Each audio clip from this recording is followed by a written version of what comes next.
ಎಲ್ಲರಿಗೂ ನಮಸ್ಕಾರ. ನಾನು ನಿಮ್ಮ ಮಾಸ್ಟರ್ ಪ್ರಮೋದ್. ಇವತ್ತು ಈ ನನ್ನ ತಲೆ ಮೇಲಿನ ಫೋಟೋ ಅದಲ್ಲ, ಅದರ ಅಪೋಸಿಟ್ ವಿಷಯ. ಅವ್ರನ್ನೂ ಕೂಡ ಗೌರವ ಕೊಡ್ತೀನಿ ನಾನು. ಬಟ್ ಒಂದು ಮಹತ್ವದ ವಿಷಯ, ಅದ್ರ ಬಗ್ಗೆ ಮಾತಾಡೋದನ್ನು ಸ್ವಲ್ಪ ಟೈಮ್ ಇದ್ರೆ ಕೇಳ್ರೆ ನಿಮಗೂ ಅನುಕೂಲ.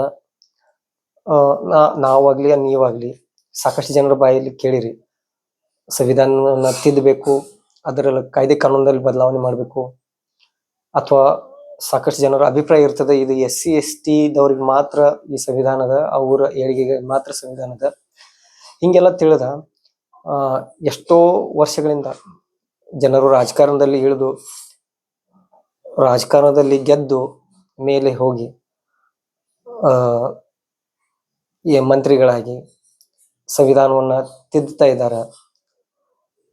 ಬಟ್ ಅದರ ಪರಿಣಾಮದಿಂದ ಸಾಕಷ್ಟು ದುಷ್ಪರಿಣಾಮಗಳು ಆಗ್ತದೋ, ಅದು ಅವ್ರಿಗೆ ಕೂಡ ಮುಂದೆ ಆಗೋದು ಅನ್ನೋದು ಅವ್ರಿಗೆ ಪರಿಕಲ್ಪನೆ ಇಲ್ಲ. ಸಂವಿಧಾನ ಎಷ್ಟು ಮಹತ್ವದ ಒಂದು ಮಾತು ಹೇಳ್ತೀನಿ ನಾನು ನಿಮ್ಗೆ. ಈಗ ನೀವು ಎಲ್ಲೇ ಫ್ರೆಂಡ್ಸ್ಗಳು ಮನೆಗೆ ಹೋಗ್ತೀರಿ, ಅಥವಾ ಯಾವ್ದಾರ ಒಂದು ಗಲ್ಯಾಗ ಹೋಗ್ತೀರಿ, ಅಥವಾ ದುಡ್ಯಾಕ ಹೊರಗಡೆ ಹೋಗ್ತೀರಿ, ಅಥವಾ ಒಂದು ಯಾವುದೋ ಊರಿಗೆ ಹೋಗ್ತೀರಿ, ಅಥವಾ ಯಾವ್ದೋ ರಾಜ್ಯಕ್ಕೆ ಹೋಗ್ತೀರಿ, ತನ್ನ ಮನೆ ಬಿಟ್ಟು ತನ್ನ ಹೆಂಡತಿ ಮಕ್ಕಳ ಅಥವಾ ತಾಯಿ ತಂಗಿ ಮನೆಯ ಸದಸ್ಯರನ್ನೆಲ್ಲ ಬಿಟ್ಟು ಹೋಗ್ತೀರಿ. ಬಿಟ್ಟು ಹೋದ ನಂತರ ಆ ಮನೆ ಕಡೆ ಯಾರಾದ್ರೂ ಡೊಗ್ಗಿ ನೋಡೋದಾಗ್ಲಿ, ಅಥವಾ ಯಾವ ಕಟುಕ ಕೊಲೆಗಾರರ ಕಳ್ಳರ ಆ ಮನೆಗೆ ನುಗ್ಗುದಾಗ್ಲಿ, ಅಥವಾ ನುಗ್ಗಕ್ಕಿಂತ ಮೊದಲ 1000 ಸಲ ಯೋಚನೆ ಮಾಡ್ತಾನೆ. ಯಾಕಂದ್ರ ನಾವ್ ಒಂದ್ ವೇಳೆ ಇವ್ರ ಮನೆಗೆ ನುಗ್ಗಿನಿ, ಅಥವಾ ಇವ್ರ ಹೆಣ್ಮಕ್ಕಳಿಗೆ ಅಥವಾ ಇಲ್ಲಿರುವಂತ ಸದಸ್ಯರಿಗೆ ನಾ ಏನಾದ್ರು ಅನಾನುಕೂಲ ಮಾಡಿನಿ ಅಂದ್ರ ನನಗ್ ಶಿಕ್ಷೆ ಆಗ್ತದೆ ಎಂಬ ಭಯ ಅವರಲ್ಲಿ ಇರ್ತದ. ಆ ಭಯ ಯಾರಿಂದ? ಸಂವಿಧಾನದಿಂದ. ಒಂದ್ ವೇಳೆ ಮೊದ್ಲಿನ ಕಾಲದಾಗ ನೀವು ನಿಮ್ ಹೊಲ ಅಥವಾ ಮನಿ ಅಥವಾ ಹೆಣ್ಮಕ್ಕಳನ್ನ ನೀವು ಬಿಟ್ಟು ಹೋಗ್ತಿದ್ರಂದ್ರ, ಮೊದ್ಲಿನ ಕಾಲದಾಗ ಏನಾಗ್ತಿತ್ತು, ಬ್ಯಾರೆ ರಾಜ್ಯ ಅಥವಾ ಬ್ಯಾರೆ ವ್ಯಕ್ತಿ ಬಂದ ಹಲ್ಲೆ ಮಾಡಿ ಆ ನಿಮ್ ಇದ್ದಂತ ಆಸ್ತಿ, ನಿಮ್ ಮನೆ ಸದಸ್ಯರನ್ನೆಲ್ಲ ಕೊಂದು ಇಡೀ ಆಸ್ತಿ ಬಂಗಾರ ರೊಕ್ಕ ಎಲ್ಲ ಬಳ್ಕೊತಿದ್ರು. ಯಾಕಂದ್ರ ಅವಾಗ ಸಂವಿಧಾನದ ರಕ್ಷಣೆ ಇರ್ತಿರ್ಲಿಲ್ಲ. ಅವಾಗೆಲ್ಲ ಕೊಡ್ಲಿ ಬಡಿಗಿ ತಲವಾರ ಇವೆಲ್ಲ ಇರ್ತಿದ್ವು. ಇದೊಂದು ಕ್ರೂರತೆ ಇತ್ತು. ಬಟ್ ಈಗ ಸಂವಿಧಾನ ಬರೀ ಒಂದು ಕಾಗದದ ಪುಸ್ತಕ ಅಂತ ತಿಳ್ಕೊಬೇಡ್ರಿ, ಅದ್ರ ಸಾಕಷ್ಟು ತಾಕತ್ತದ. ನೀವು ಯಾವುದೇ ಜಾತಿಯವ್ರಿರ್ಲಿ, ಯಾವುದೇ ಕಾಷ್ಟದವ್ರಿರ್ಲಿ, ಹೆಣ್ಣಿರ್ಲಿ ಗಂಡಿರ್ಲಿ, ನೀವು ಎಲ್ಲೇ ತಿರ್ಗಾಡ್ಬೇಕಾದ್ರ ಒಬ್ಬ ಯಾವ ವ್ಯಕ್ತಿ ನಿಮ್ ಕಡೆ ನಿಮ್ಗೇನ್ರಿ ಹಾನಿ ಮಾಡ್ಬೇಕಾದ್ರೆ 1000 ಸಲ ಯೋಚನೆ ಮಾಡ್ತಾನ. ಯಾಕಂದ್ರ ಅವನು ಕೂಡ ಸಂವಿಧಾನದ ಅಧಿನಿಯಮದಾಗ ಅದನು, ನಾವು ಕೂಡ ಸಂವಿಧಾನದ ಅಧಿನಿಯಮದಲ್ಲೇ ಇದೀವಿ. ಒಂದ್ ವೇಳೆ ನಾವೇನಾರ ಒಬ್ರು ಕೆಟ್ಟ ಮಾಡಿದಂದ್ರೆ ಸಂವಿಧಾನ ನಮ್ಗೆ ಅಗದಿ ಕಠಿಣವಾದ ಶಿಕ್ಷೆ ಕೊಡ್ತದ ಎಂಬ ಭಯ ಅವ್ರಿಗೆ ಅದ. ಬಟ್ ಬರ್ಬರ್ತಿ ಏನಾಗತೈತಿ, ಸಂವಿಧಾನದಲ್ಲಿ ಸಾಕಷ್ಟು ಇದನ್ನುಗಳನ್ನ ನಿಯಮಗಳನ್ನ ತಿದ್ದಿದಾರು, ಎಲ್ಲ ಪ್ರೈವೇಟೈಸೇಷನ್ ಮಾಡತ್ತಾರು. ಮೊದ್ಲೇ ಈಗ ನೋಡ್ರಿ, KSRTC ತಗೋರಿ, ಬಸ್ ಡಿಪೋ, KB ತಗೋರಿ, ಇವೆಲ್ಲ ಪ್ರೈವೇಟೈಸೇಷನ್ ಮಾಡಿ ಒಟ್ಟ ಜನರಿಗೆ ಉದ್ಯೋಗ ಸಿಗ್ತದ. ಬಟ್ ಪ್ರೈವೇಟ್ ಉದ್ಯೋಗ, ಖಾಸಗಿ ನೌಕರಿ ಅದು ಬಹಳ ದಿನ ಇರಂಗಿಲ್ಲ, ಪಗಾರು ಕಡಿಮೆ. ಈಗ ಕೆಲವೊಂದು ಗೌರ್ಮೆಂಟ್ ಸ್ಕೂಲ್ದಲ್ಲಿ ನೋಡ್ರಿ, ಅತಿಥಿ ಶಿಕ್ಷಕರನ್ನ ಅಂತ ಹೇಳಿ ತಗೋತಾ ಇದಾರೆ. 10 ರಿಂದ 15 ಸಾವಿರ ರೂಪಾಯಿ ಪಗಾರ ಕೊಡ್ತಾರ ಅವ್ರಿಗೆ ತಿಂಗಳಿಗೆ. ಬಟ್ ಅದ ವಿದ್ಯಾರ್ಥಿಗಳ ಪಾಪ ಗೌರ್ಮೆಂಟ್ ಜಾಬ್ ಹಿಡಿದಿರಂದ್ರ ಸ್ಟಾರ್ಟಿಂಗ್ ಅವ್ರಿಗೆ 30 ರಿಂದ 40 ಸಾವಿರ ರೂಪಾಯಿ ಸ್ಟಾರ್ಟಿಂಗ್ ಪೇಮೆಂಟ್ ಇರ್ತಿತ್ತು. ಪ್ರತಿ ವರ್ಷ ಪೇಮೆಂಟ್ ಹೆಚ್ಚಾಕೋತ ಹೋಗ್ತಿತ್ತು. ಬಟ್ ಈ ಖಾಸಗೀಕರಣದಿಂದ ಏನ್ ಮಾಡ್ಯಾರು, ಈ ರೀತಿ ವಿದ್ಯಾವಂತರೆಲ್ಲ ಕಡಿಮೆ ವೇತನದಲ್ಲಿ ದುಡಿಯುವಂತ ಪರಿಸ್ಥಿತಿ ಬಂದವು. ಬೇರೆ ಬೇರೆ ಕಂಪ್ನಿಗಳು ಹುಡ್ಕೊಳತ್ತವ, ಎಲ್ಲ ಖಾಸಗಿ. ಅಲ್ಲ, ಏನೋ ಒಂದ್ 4 ಎಕರೆ ಹೊಲ ಇದ್ದವ ಅಥವಾ ದುಡ್ಡು ಇದ್ದವ ಕಂಪ್ನಿಗಳು ತೆಗಿತಾನ. ಇಡೀ ಸರ್ಕಾರ, ಇಡೀ ದೇಶ ನಮ್ ಕೈಯಾಗದ, ಸರ್ಕಾರದ ಕೈಯಾಗ. ಅವೆಲ್ಲ ಖಾಸಗಿ ಎಲ್ಲ ಬಂದ್ ಮಾಡಿ ಗೋರ್ಮೆಂಟ್ ಉದ್ಯೋಗಗಳನ್ನ ಅಥವಾ ಗೋರ್ಮೆಂಟ್ ಅಂಡರ್ದಲ್ಲಿ ಇದ್ದಂತ ಕಂಪ್ನಿಗಳನ್ನ ಸೃಷ್ಟಿ ಮಾಡಿ ಜನರಿಗೆ ಸರ್ಕಾರಿ ಉದ್ಯೋಗಗಳನ್ನ ಕೊಟ್ರಂದ್ರ ಎಷ್ಟು ಅನುಕೂಲ ಆಗ್ತದ. ಈಗ ಆಕ್ಚುಲಿ ಸಂವಿಧಾನ ನೋಡ್ರಿ, ಸಂವಿಧಾನದಿಂದ 10 ರಿಂದ 5 ಗಂಟೆ ಮಟ್ಟ ಡ್ಯೂಟಿ ಮಾಡ್ರಿ ಅಂದಾರ, ಸಂಡೇ ಸೂಟಿ ತಗೋರಿ ಅಂದಾರ, ಸ್ಯಾಟರ್ಡೆ ಹಾಫ್ ಡೇ ತಗೊಂಡಾರು, ಗರ್ಭಿಣಿಯರಿಗೆ ಕೂಡ ಹೆರಿಗೆ ರಜೆ ಕೊಡ್ತಾರು. ಅಂದ್ರೆ ಸಂವಿಧಾನ ಏನ್ ಕಲಿಸ್ತದೆ, ವ್ಯವಸ್ಥಿತವಾದಂತ ಕಾರ್ಯಪದ್ಧತಿ ಕಲಿಸ್ತದೆ. ಬಟ್ ಈಗಿನ ಕಾರ್ಯಪದ್ಧತಿ ನೋಡ್ರ, ಯಾವ್ದೋ ಡಿಪಾರ್ಟ್ಮೆಂಟ್ ಕೆಲಸ ಯಾವುದೇ ಡಿಪಾರ್ಟ್ಮೆಂಟ್ ನಾವು ಬಂದ್ ಮಾಡ್ತಾನೆ. ಈಗ ತಹಶೀಲ್ದಾರು ಅಥವಾ DC ಇವ್ರ ಡಿಪಾರ್ಟ್ಮೆಂಟ್ ಕೆಲಸ ಶಿಕ್ಷಕರು ಬಂದ್ ಮಾಡ್ಬೇಕಾಗ್ತದ, ಅಥವಾ ಅಂಗನವಾಡಿ ಅವ್ರು ಮಾಡ್ಬೇಕಾಗ್ತದೆ. ಅಂಗನವಾಡಿ ಅವರ ಪುಟ್ಟ ಮಕ್ಕಳು ಸೇವೆ ಮಾಡ್ಬೇಕಾಗಿರ್ತದ, ಆರೈಕೆ ಮಾಡ್ಬೇಕಾಗ್ತದ. ಯಾಕಂದ್ರೆ ಸಾಕಷ್ಟು ಪುಟ್ಟ ಮಕ್ಕಳು ಪೋಷಣೆಯಿಂದ ವಂಚಿತರಾಗಿರ್ತಾರ. ಆ ವಿದ್ಯಾರ್ಥಿಗಳ ಕಡೆ ಅವ್ರ ಗಮನ ಕೊಡದ್ಬಿಟ್ಟ ಇದು ಯಾವುದೋ ಡಿಪಾರ್ಟ್ಮೆಂಟ್ ಕೆಲಸ ಅವ್ರು ಮಾಡ್ಬೇಕು. ಯಾಕಂದ್ರ ಇವ್ರು ಸಂವಿಧಾನದ ನಿಯಮದಲ್ಲಿ ಅಥವಾ ನಿಯಮಗಳನ್ನ ಅನುಸರಿಸಿ ಯಾವುದೇ ಕೆಲಸ ಮಾಡ್ತಾ ಇಲ್ಲ. ಇವ್ರು ಹೇಳ್ತಾರೆ ಸಿಕ್ಕಾಪಟ್ಟಿ ಕೆಲಸ ಅದಾವ. ಈ ನೋಡ್ರಿ, ಈ ಫಾರ್ ಎಕ್ಸಾಂಪಲ್ SIR ಆಯ್ತು, ಒಂದು ಬೂತ್ ನಲ್ಲಿ 900 ಓಟ್ ಅದಾವ. ದಿನಕ್ಕೆ 100 200 ಟಾರ್ಗೆಟ್ ನೀವು ಕೊಟ್ರಂದ್ರ ಆ ಶಿಕ್ಷಕ ಅಗದಿ ಡಿಪ್ರೆಷನ್ ದಿಂದ ಸಾಯ್ತಾನು. ಸಂಡೇ ಸುಟ್ಟಿ ಇಲ್ಲ, ರಾತ್ರಿ ಅವ್ನಿಗೆ ಮನ್ಕೊಳಕ್ ಇದನ್ನಿಲ್ಲ, ಆಮೇಲೆ ವರ್ಕ್ ಲೋಡ್ ಜಾಸ್ತಿ. ಒಂದ್ ವೇಳೆ ದಿನಕ್ಕೆ 30 ಮಾಡ್ಕೋತಾದ್ರ ತಿಂಗಳಿಗೆ 900 ಓಟ್ ಆಗ್ತಾವ. 900 ಜನರು SIR ಆರಾಮಾಗಿ ತುಂಬೋದು. ಅದೇ ರೀತಿ ಅವ ಕ್ಲಾಸಿಗೆ ಪಾಠ ಹೋಗಿ ಕೂಡ ಮಾಡಬಹುದು. ಈ ಕಡೆ ವಿದ್ಯಾರ್ಥಿ ಭವಿಷ್ಯನೂ ಉಳಿತದ, ಈ ಕಡೆ ಶಿಕ್ಷಕಗೂ ಯಾವ್ದು ಡಿಪ್ರೆಷನ್ ಬರಲ್ಲ. ಬಟ್ ಇವೆಲ್ಲ ಅಸ್ತವ್ಯಸ್ತ ಯಾಕಾಗತ್ತ ಅಂದ್ರೆ ಯಾರು ಸಂವಿಧಾನದ ನಿಯಮದ ಅಡಿಯಲ್ಲಿ ಕೆಲಸ ಮಾಡ್ತಿಲ್ಲ.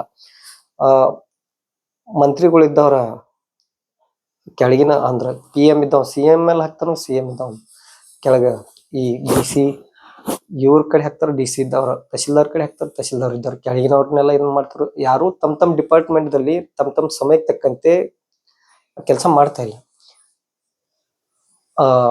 ಕೆಲವು ಡಿಪಾರ್ಟ್ಮೆಂಟ್ ದಾಗ ಬರುದ 11 12 ಗಂಟೆಗೆ ಬರ್ತಾರ, ಸಂಜೆ 7 ಗಂಟೆ ಮಟ್ಟ ಕೆಲಸ ಮಾಡ್ತಾರ. ಎದಕ್ ಬೇಕಾಗಿದೆ ಈ ಸಿಸ್ಟಮ್? ಯಾವ ಉದ್ಯೋಗ ಈಗ ನಮ್ಮ ಮೊದ್ಲಿನ ಹಿರಿಯರ ಸರ್ಕಾರಿ ನೌಕರಿ ಹಿಡಿಪ ಅಂತೀರ, ಸಾಲಿ ಕಲಿ ಸರ್ಕಾರಿ ನೌಕರಿ ಹಿಡಿ. ಯಾಕ?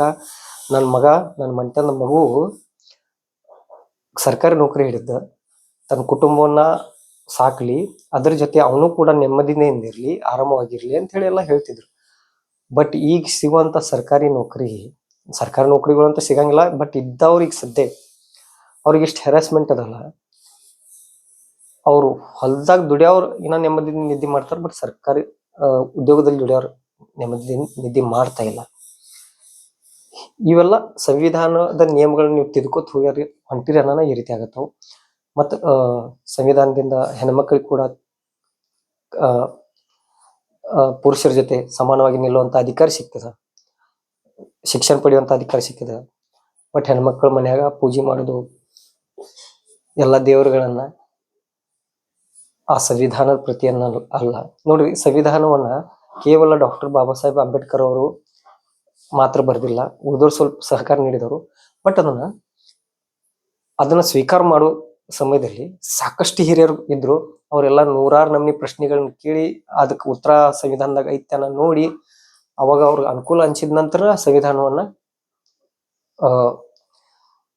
ಅಂದ್ರೆ ಸ್ವೀಕರಿಸ್ಯಾರ. ನೀವೇನ್ ತಿಳಿದ್ರಿ ಸಂವಿಧಾನ ಬರೀ SC/ST ಇದಾವ್ರಿ? ಇಲ್ಲ, ಸಂವಿಧಾನ ಪ್ರತಿಯೊಂದು ದೇಶದ ಪ್ರಜೆಯ ಸುರಕ್ಷತೆ ಮಾಡ್ತದ, ರಕ್ಷಣೆ ಮಾಡ್ತದ. ಈಗ ನೋಡ್ರಿ, ಸಂವಿಧಾನ ತಿದ್ಕೋತ ಹೊಂಟಿರಿ, ಕೈದಿಗಳಿಗೆ ಕೇಳಕ್ ಬತ್ತು ದಿನಕ್ಕೆ 500 ರೂಪಾಯಿ ಪೇಮೆಂಟ್ ಕೊಡ್ತಾರಂತ. ಅಲ್ಲಿ ಕೈದಿಗಳಿಗೆ ಯಾಕೆ 500 ರೂಪಾಯಿ ಪೇಮೆಂಟ್ ಕೊಡ್ಬೇಕು? ಇಲ್ಲಿದ್ದಾವ ಮನುಷ್ಯಾಗ ಪಾಪ ಎಜುಕೇಟೆಡ್ ಮನುಷ್ಯಾಗ ತಿಂಗಳಿಗೆ 7,000 ರೂಪಾಯಿ ಪಗಾರ. ಇಲ್ಲಿ ಕೈದಿಗಳಿಗೆ 500 ರೂಪಾಯಿ ಕೊಟ್ರ ಅಂದ್ರ ತಿಂಗಳಿಗೆ 15,000 ರೂಪಾಯಿ. ಮತ್ತ ಅವ್ನಿಗೆ ಇರೋ ವ್ಯವಸ್ಥೆ ಆಯ್ತು, ಊಟ ಆಯ್ತು, ಎಲ್ಲ ಆಯ್ತು, ಪೇಮೆಂಟ್ ಉಳಿತು. ಆಮೇಲೆ ಬರೋಬ್ಬರ ಸಂವಿಧಾನ ತಿದ್ದುವುದರಿಂದ ಏನೈತಿ, ಈ ಪೊಲೀಸ್ ಡಿಪಾರ್ಟ್ಮೆಂಟ್ ಅದ್ ಯಾವತ್ತು ಕಠಿಣವಾಗಿ ಇರ್ಬೇಕು, ಸ್ಟ್ರಿಕ್ಟ್ ಇರ್ಬೇಕು ಡಿಪಾರ್ಟ್ಮೆಂಟ್ ಅದು. ಈ ಫಾರ್ ಎಕ್ಸಾಂಪಲ್ ನಮ್ಮ ಶರೀರದಲ್ಲಿ ತಲೆ ಹಿಡಿದು ಕಾಲ್ ಮಠ ನೂರಾರು ನಮೂನಿ ಅಂಗಗಳು ಅದಾವ. ಅದ್ರಲ್ಲಿ ತಲೆ ಬುಲ್ಡೆ ತಗೋರಿ, ತಲೆ ಬುಲ್ಡೆ ಒಳಗೆ ಮೆದುಳು ಅದ. ಈಗ ನಿಮ್ ಗಲ್ಲ ಇದು ಮೆದು ಅದ ಅಂತ ಹೇಳಿ ತಲೆ ಬೀಡುನು ಮೆದು ಇರ್ಲಿಪಾ ಅಂತ ಹೇಳಿ ಅಂದ್ರೆ ಹೆಂಗ ಆಗ್ತದೆ? ತಲೆ ಬೀಡು ಮೆದುಳು ಈ ತಲೆ ಬುಲ್ಡೆ ಎಲ್ಲ ಮೆದು ಆಯ್ತಂದ್ರ ಬ್ರೈನ್ ಡ್ಯಾಮೇಜ್ ಆಗ್ತದ, ಇಡೀ ಸಿಸ್ಟಮ್ ಡ್ಯಾಮೇಜ್ ಆಗ್ತದೆ. ಸಿಸ್ಟಮ್ ರಕ್ಷಣೆ ಮಾಡುವಂತ ಈ ತಲೆ ಬುಲ್ಡೆ ಯಾವತ್ತೂ ಸ್ಟ್ರಾಂಗ್ ಆಗಿರ್ಬೇಕು. ಅದ್ರ ರೀತಿ ಇಡೀ ಸಿಸ್ಟಮ್ ರಕ್ಷಣೆ ಮಾಡುವಂತ ಪೊಲೀಸ್ ಡಿಪಾರ್ಟ್ಮೆಂಟ್ ಯಾವತ್ತೂ ಸ್ಟ್ರಿಕ್ಟ್ ಆಗಿರ್ಬೇಕಾಗ್ತದ, ಸ್ಟ್ರಾಂಗ್ ಆಗಿರ್ಬೇಕಾಗ್ತದ.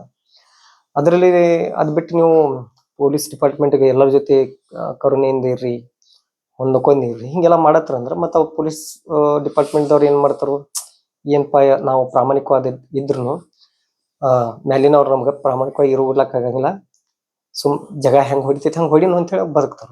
ಅವ್ರದ್ದೇನ್ ತಪ್ಪದ ಇದ್ರಾಗ? ಯಾವ್ಯಾವ ಡಿಪಾರ್ಟ್ಮೆಂಟ್ಗಳು ಸ್ಟ್ರಿಕ್ಟ್ ಇರ್ಬೇಕಲ್ಲ ಅವ್ ಸ್ಟ್ರಿಕ್ಟ್ ಇರ್ಬೇಕು, ಯಾವ ಸಾಫ್ಟ್ ಇರ್ಬೇಕು ಅವ್ ಸಾಫ್ಟ್ ಇರ್ಬೇಕು.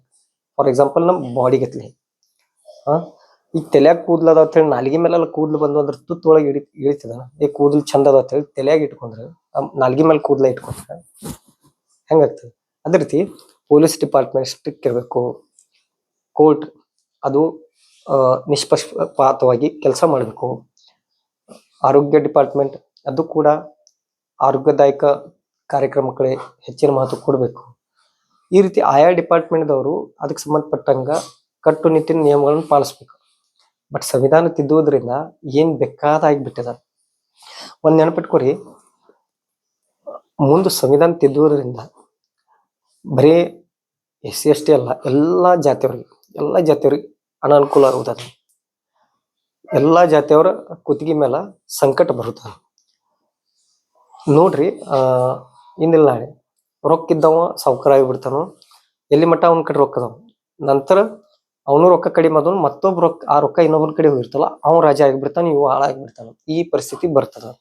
ನೀವೊಂದ್ ತಲೆಯಾಗ ಒಂದ್ ಇಟ್ಕೊಂಡ್ ಬಿಟ್ರಿ, ನಮ್ ಧರ್ಮದವ್ರು ನಾಳೆ ಮೇಲೆ ಬರ್ತಾರೆ, ಇವ್ರ ಧರ್ಮದವ್ರು. ಸುಳ್ಳು. ಇಲ್ಲಿ ಧರ್ಮ ಮಾತಾಡಲ್ಲ, ಇಲ್ಲಿ ದುಡ್ಡು ಮಾತಾಡತ್ತ.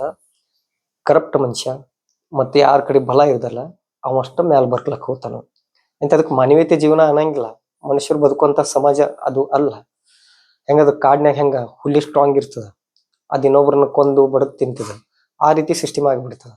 ಸೊ ಅಂತ ವ್ಯವಸ್ಥೆ ನಾವು ಬಯಸ್ತಾ ಇಲ್ಲ. ಸಂವಿಧಾನ ಅಂತ ವ್ಯವಸ್ಥೆನ ಕೂಡ ನಿರ್ಮಿಸ್ರಿ ಅಂತ ಎಂದು ಹೇಳಿಲ್ಲ. ಸೊ ಎಲ್ಲ ನನ್ನ ನಾಗರಿಕರಿಗೆ, ನನ್ನ ಪ್ರೀತಿಯ ರಾಜಕಾರಣಿಗಳಿಗೆ, ನನ್ನ ಮಂತ್ರಿಗಳಿಗೆ ಸಂವಿಧಾನವನ್ನ ರಕ್ಷಣೆ ಮಾಡ್ರಿ. ಅದರ ಏನು ಮೂಲ ನಿಯಮಗಳು ಅದಾವ, ರಿಸರ್ವೇಶನ್ ಬೇಕಾದ್ರೆ ಕ್ಯಾನ್ಸಲ್ ಮಾಡಿ, ನಮಗೆ ರಿಸರ್ವೇಶನ್ ಏನು ಅವಶ್ಯಕತೆ ಇಲ್ಲ.